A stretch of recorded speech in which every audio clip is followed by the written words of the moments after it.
Hi guys, and welcome to Cultnomics. My name is Paul Hanley, and today I'm going to be chatting to you about positive and negative externalities.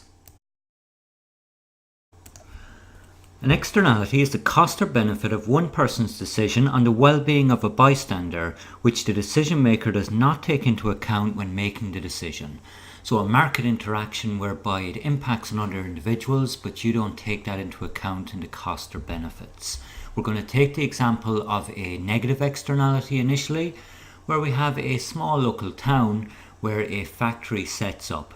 This factory is a polluter in that it emits pollution from the production process, and it doesn't take this into account in its private costs. So what happens is, if there is a location nearby with houses and private residents, these residents would be affected by the pollution of the factory. So you have your disgruntled individual there. So the difference is the social cost is the extra cost to the individual in terms of pollution. The private cost is just solely to the factory itself.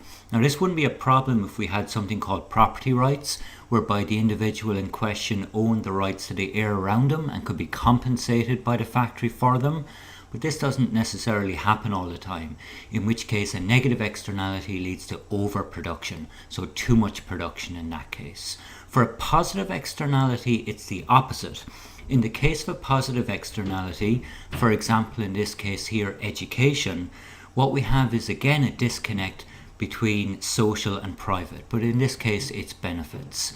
So the private benefit to education is that an individual being more educated is more likely to get a job and earn a higher income level. However, the social benefit is to the economy. And in this case, it tends to be underproduced as opposed to overproduced for a negative externality.